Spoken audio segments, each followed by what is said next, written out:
Order. Questions to the Prime Minister. Jonathan Edwards. Number one, Mr. Speaker. Thank you, Mr. Speaker. This morning I had meetings with ministerial colleagues and others, and in addition to my duties in this House, I shall have further such meetings later today. Jonathan Edwards. Diolch, Mr. Speaker. The UK now has 104 billionaires, top of the global league. London alone has 72 billionaires, the top city in the world. Meanwhile, West Wales and the Valleys is also in the top 5 poorest regions in Western Europe. Is the Prime Minister at all concerned? Or is he like Labour's Lord Mandelson, intensely relaxed about people getting filthy rich? What I can say to the honourable gentleman, what is worthwhile, is the massive fall in unemployment and the increase in employment that we've seen across our country. In terms of in Wales today, in Wales unemployment has fallen by 5,000 in the last quarter and fallen by 25,000 since the last election. That means that in Wales there are 59,000 more people in work. In terms of making sure that the richest in our country pay their taxes, actually we see the richest 1% paying a greater percentage of income tax than ever they did under Labour.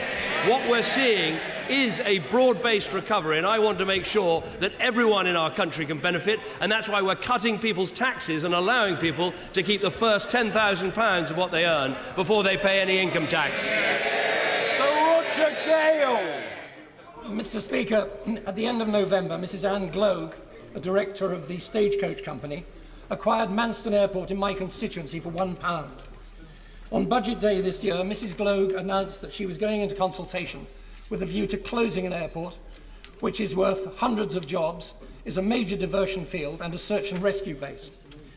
Mr. Speaker, since then, my honourable friend, the member for South Thanet, and I have sought to find a buyer. Last night, the River Oak Company of Connecticut, who already have airport interests, put in an enhanced and realistic offer to keep Manston open, save the jobs, and develop the business.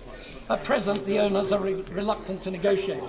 Mr. Speaker, I don't expect my right honourable friend to engage in commercial negotiations, but will he seek to ensure that the CAA operating licence remains open, that Manston remains open, and that further discussions are held, and will he encourage those discussions to take place? The Prime Minister. I know that my honourable friend has been fighting very hard with the honourable member for Thanet South about the future of Manston Airport and recognise that it has played an important role in the local economy and employed local people. Ultimately, the future of Manston remains the responsibility of the airport owner, but I do think it's important that the government is engaged, and I know my right honourable friend, the Transport Secretary, is engaged. He will be speaking to Mrs. Gloag about this issue and also contacting River Oak, the potential purchasers. In the end, they have to make a commercial decision, but the government will do everything it can to help. Ed Miliband.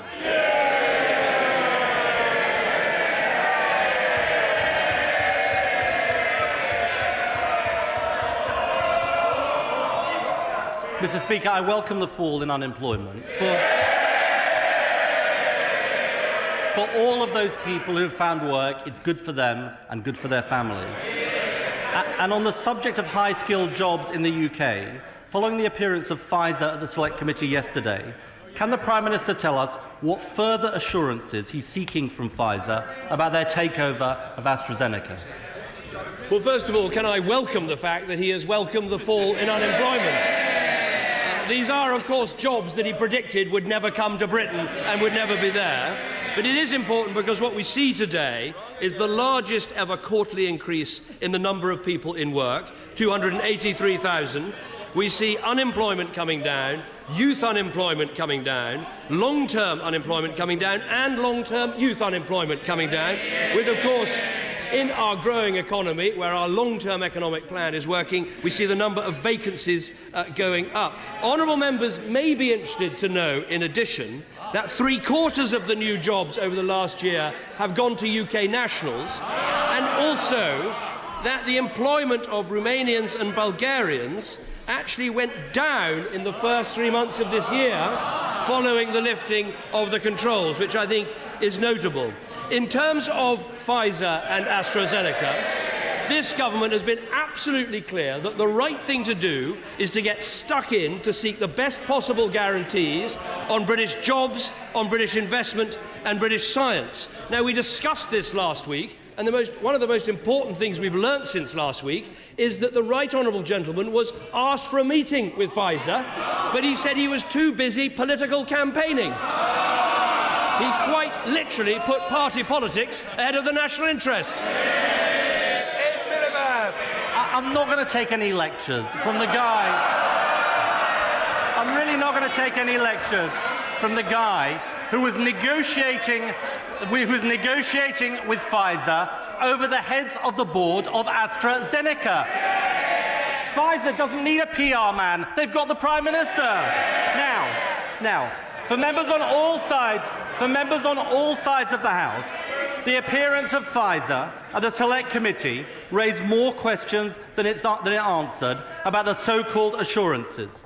The head of Pfizer said there will be a fall in research and development spending as a result of the takeover. Has the Prime Minister got an assurance that these R&D cuts will not take place in the UK? We want the strongest possible guarantees, but I have to ask him, what is the way of getting those guarantees? Is it getting stuck in with Pfizer and AstraZeneca, battling for the British interest, or is it standing back like he's done, doing absolutely nothing apart from playing politics? That is the point I would put to him. Now, I'm clear what the British interest is. It is British jobs, British science, British R&D, and we'll do everything we can to make those guarantees that we've received, and he would have got nothing, as firm as possible. But as we do so, let us remember this: 175,000 employed in life sciences in our country because we are an open economy that encourages investment. Eli Lilly, Novartis, Johnson & Johnson, Eisai, they've chosen to come and invest here because it's a great company to come and do business. The problem is, Mr. Speaker, that his assurances are vague, have caveats, and are inappropriate. Not my words, but the words of the President of the Royal Society. His assurances are useless, and there's no guarantee on R&D. Now let's talk about jobs. On jobs, the head of Pfizer said yesterday, and I quote, "There will be job cuts somewhere." Has he got an assurance that these job cuts won't take place in the UK? We have assurances on the percentage of R&D that will happen here, on investment in Cambridge, on investment in Macclesfield. If he's arguing, do we want further assurances? Yes, we do. Do we want to make sure those jobs stay here? Yes, we do. Do we want more investment in British universities and British science? Yes, we do. The only difference between us is how do you get those things? I say, get stuck in, negotiate hard, fight for Britain. He says, stand up, play politics, and put that before the national interest.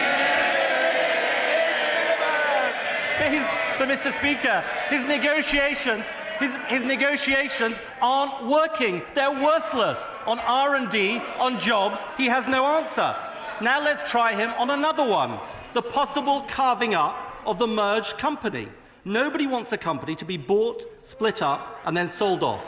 Has he got assurances that won't happen in the case of this takeover? What we want is a good outcome for British investment and British jobs. But we know what happens if you take the approach of the Labour Party. Let us remember Kraft and Cadbury. What did we have?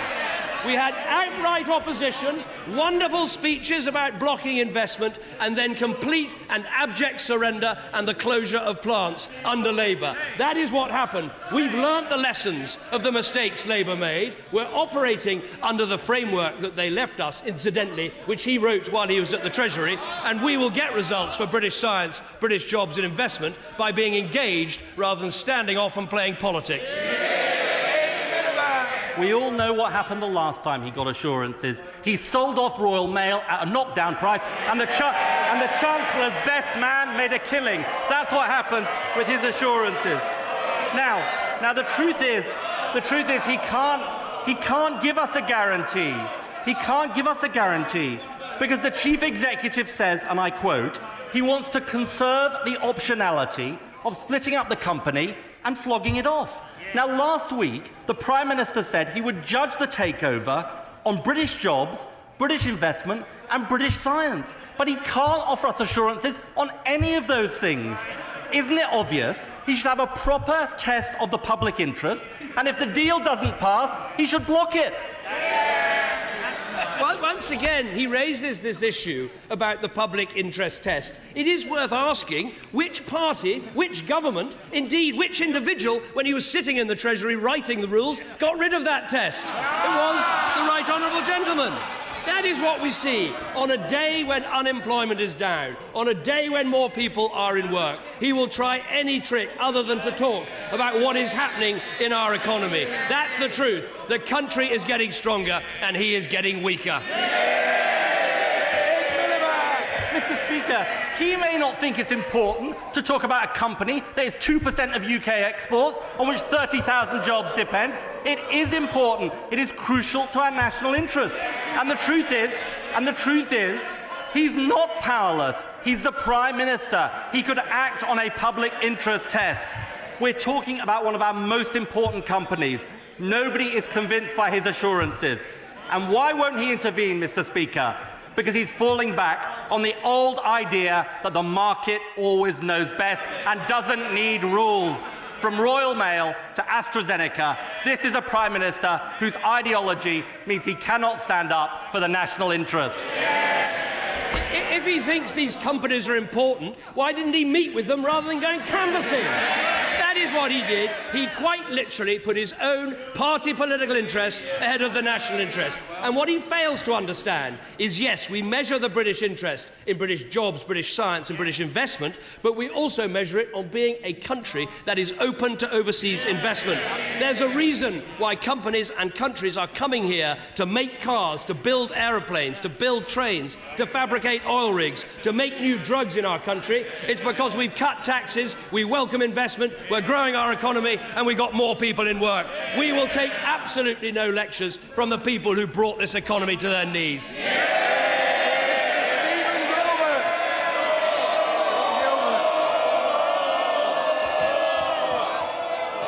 I'm sure the honourable gentleman is delighted to be greeted by such acclamation. Mr. Stephen Gilbert. Very much, Mr. Speaker.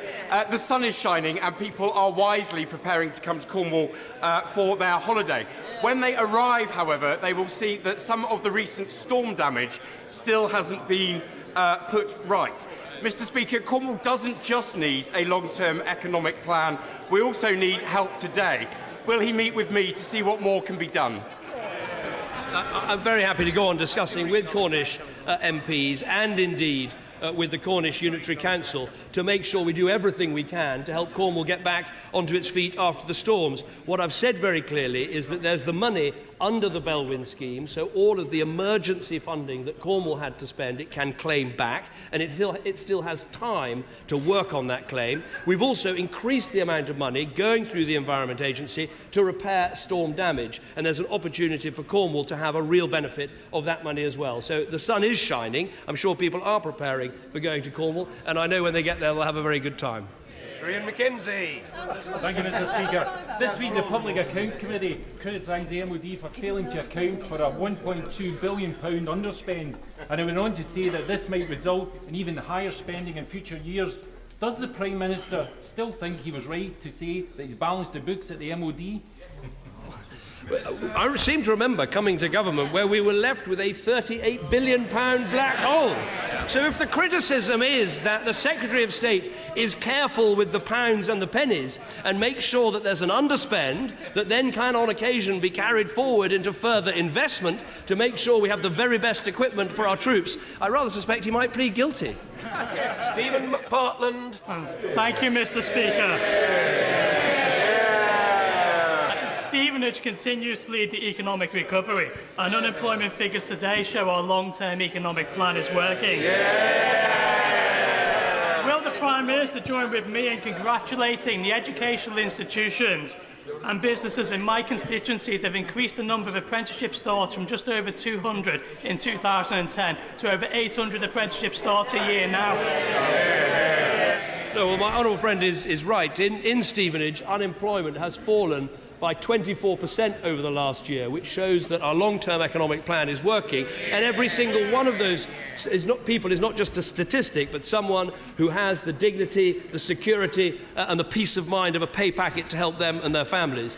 Increasing the number of apprenticeships is an absolutely vital part of our long-term economic plan. We've seen 1.7 million new apprentices under this government. We're aiming for 2 million. We need to do more to encourage small and medium-sized firms to take on apprentices, but the work's going well.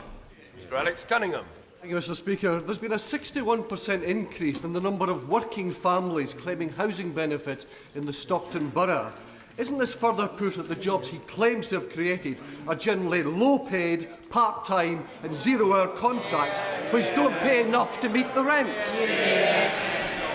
What I can tell him is that in the Stockton North constituency, unemployment has fallen by 23% over the past year. And actually, if he looks at the unemployment figures, he'll see that the number of people in part-time work who want full-time work has actually fallen, as increasingly people are able to find the full-time work that they want.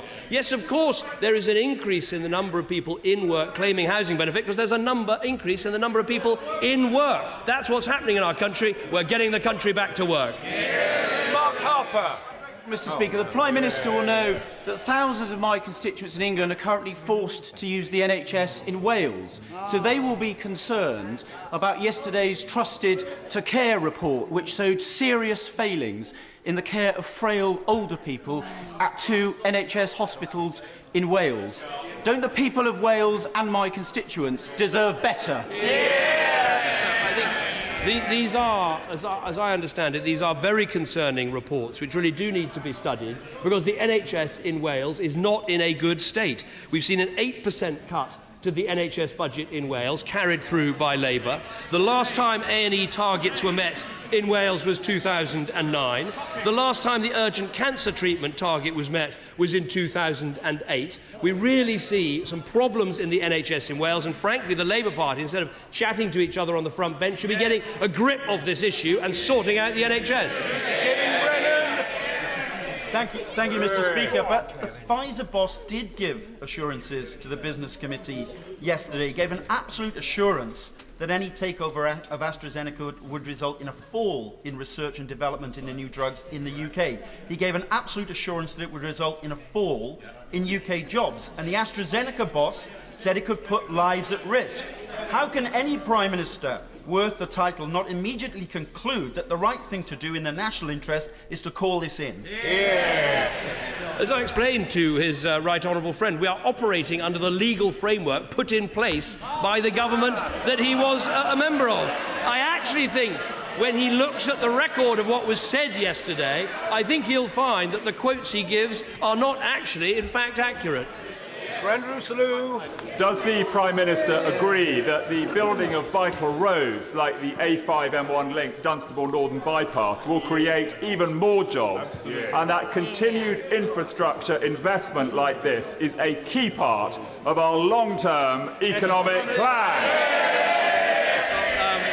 I agree. I've spent some time in his constituency, stuck on the A5, and I know how much it does need this remedial work done. It's absolutely vital for this part of our country. We're investing more in our railways than at any time since Victorian times, and we're investing more in our roads than at any time since the 1970s, and it is absolutely key to the success of our long-term economic plan. Gary McCarthy.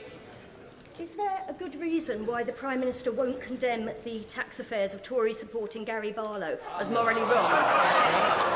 I couldn't have been clearer that I condemn all of these aggressive tax avoidance schemes.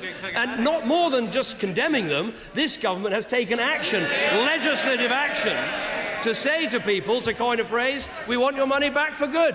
Mr. William Cash. Thank you, Mr. Order! Let's have a respectful silence for Mr. William Cash. Thank you, Mr. Speaker. My right honourable friend will know that my International Development Gender Equality Act came into force last night. Will he note that this will protect women and girls throughout the world And furthermore, that particularly in places like Nigeria and Syria, it provides an opportunity to be able to do whatever we can to relieve their tragedy. Will he be good enough to have a word with the Secretary of State, our excellent Secretary of State for International Development, and do whatever we can to use this Act to help those people who have been so severely afflicted? Well, I'm sure the whole House will want to join me in commending the honourable gentleman for his bill and for his legislative achievement to get this important measure on the statute book. This year, Britain is taking some huge steps forward, using the power of our aid budget and the fact we've met our aid pledge to really try and drive change in our world to end forever the scandals of forced and early marriage and female genital mutilation. We're in a really strong position to drive change on this. He mentioned Nigeria, and today I can announce that we've offered Nigeria further assistance in terms of surveillance aircraft and a military team to embed with the Nigerian army in their HQ, and a team to work with the US experts to analyse information on the girl's location. As I said last week, this was an act of pure evil. The world is coming together, not just to condemn it, but to do everything we can to help the Nigerians find these young girls. Mark Hendrick. Mr. Speaker, 50,499 ambulances have been waiting in queues of at least half an hour at accident and emergency units up and down the country. What's he going to do about it? What we are doing about it is making sure that the £12.7 billion extra that we are putting into the NHS, unlike the Labour NHS cut in Wales, is going to good use. And we can actually see in our NHS we have 1.2 million more people attending accident and emergency, and over this winter period we met our targets for accident and emergency. I remember the last time the Labour leader raised our hospitals at Prime Minister's questions. It was back in November. He hasn't had a word to say about it since. He predicted a winter crisis. He sat there day after day, dying for it to happen. It didn't happen because we got a strong NHS with more doctors, more nurses serving our country. Mr. Greg Mulholland. Thank you, Mr. Speaker. The Prime Minister is well aware of the wonderful work done by the Royal British Legion Battleback Centre with our brave servicemen and women who've been injured in conflict through adaptive sports and adventurous training. At the end of this month, I will be joining a team from the Battleback Centre with the honourable members for Bassetlaw and Chatham and Aylesford to raise awareness for this wonderful work, and will the Prime Minister wish us every success in this aim? I will certainly wish my honourable friend and the honourable gentlemen from across the House are taking part in this, wish the honourable gentlemen and ladies and wish them well. The British Legion plays an absolutely key part in our country in terms of standing up for veterans and their interests and making sure that we raise money and serve them properly. We work very closely with them in government. The Battleback Centre that he spoke about is an extraordinary facility in our country. I wish him well and hope that the fundraising goes well. Dr. Ailey Whiteford. When the Prime Minister goes up to Scotland later this week, will he explain to our agricultural producers and rural communities why by 2019 we will be receiving the lowest level of support per hectare, not just of any country in the UK, but of any country in the whole EU? Perhaps that explains why he doesn't want to publish his secret poll on support for independence. What I will be explaining on my visit to Scotland is how Scotland is better off inside the United Kingdom, that we have all of the negotiating power of the United Kingdom around the table to get a good deal for Scotland, whereas of course an independent Scotland would have to queue up behind other countries to get back into the European Union. And specifically on agriculture, because of the hard work of my right honourable friend, the Agriculture Secretary, we're actually making sure that there will be extra support for Scottish farmers, absolutely in line with what the Scottish Government has been asking for. Richard Harrington. Thank you, Mr. Speaker. Mr. Speaker, according to the Watford Chamber of Commerce, this year Watford will benefit from a total of £1.5 billion in new investment.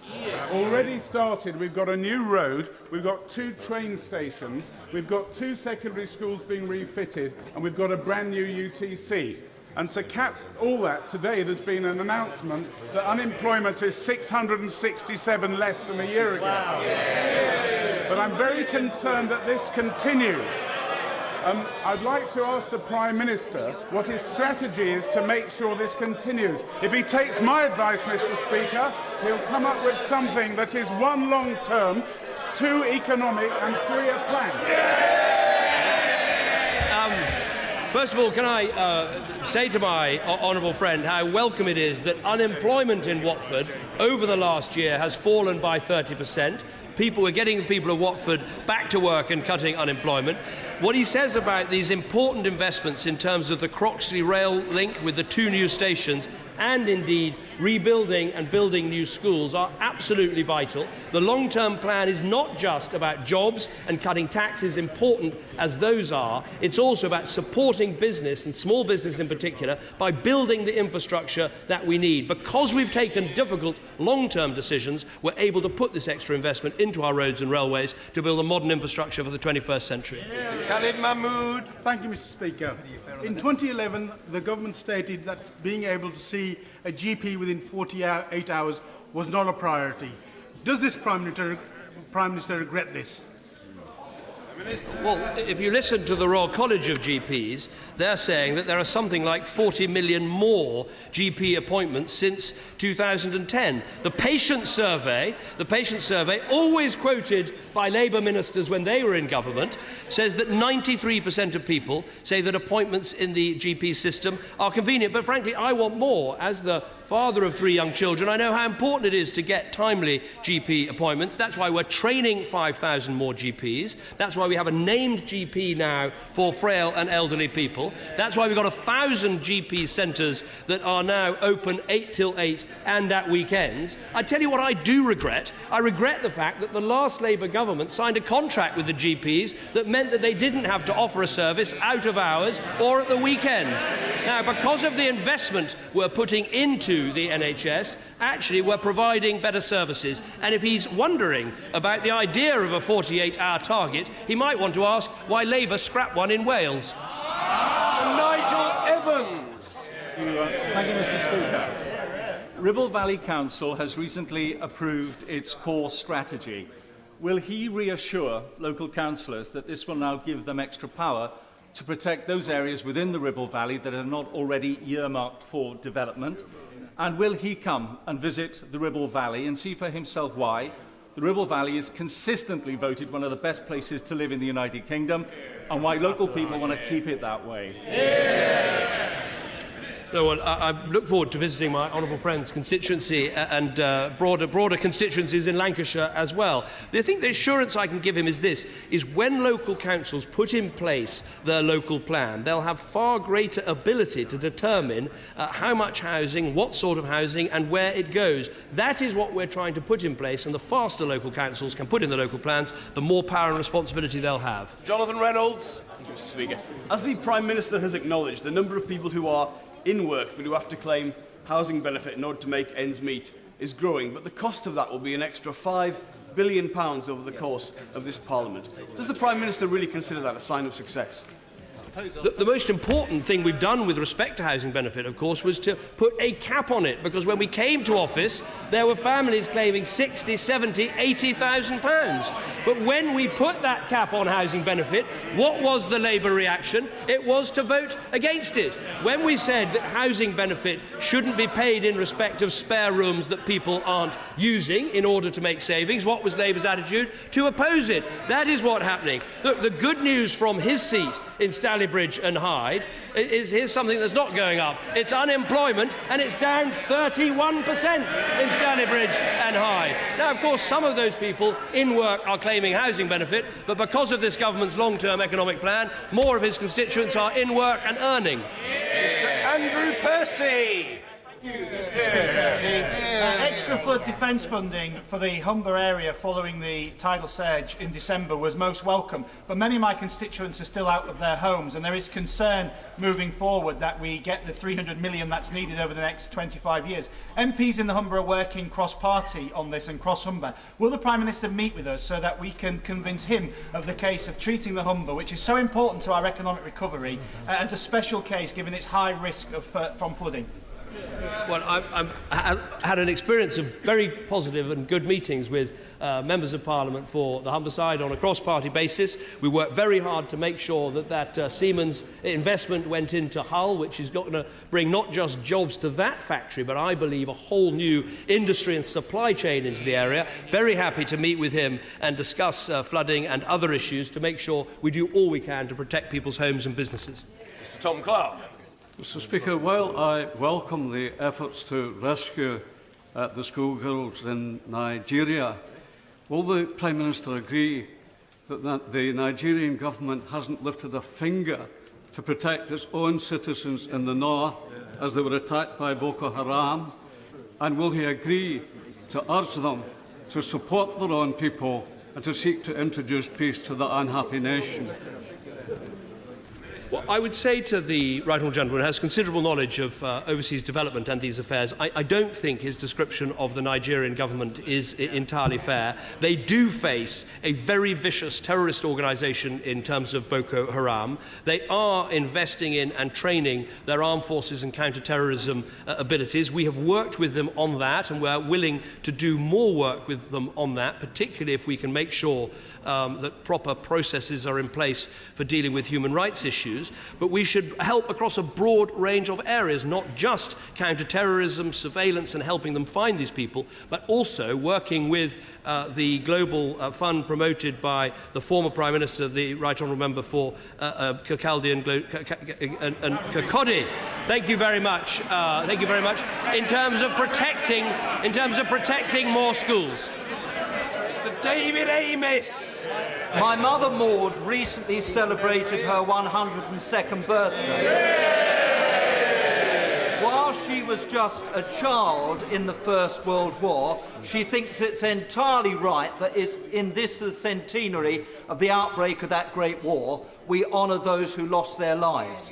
But will my right honourable friend also ensure that we remember all the horses that were lost, as depicted in that wonderful play War Horse? I think my honourable friend is absolutely right. It's not just that wonderful play, and Joey the horse actually came on my recent business trip to China and caused quite a stir, but it's also that magnificent memorial in Park Lane to all the animals that died in the war. I think it's important we commemorate the 100th anniversary appropriately. We do it not only in 2014 this year, but also we commemorate Gallipoli, we commemorate Jutland, and of course we commemorate the armistice and the peace to follow. Order.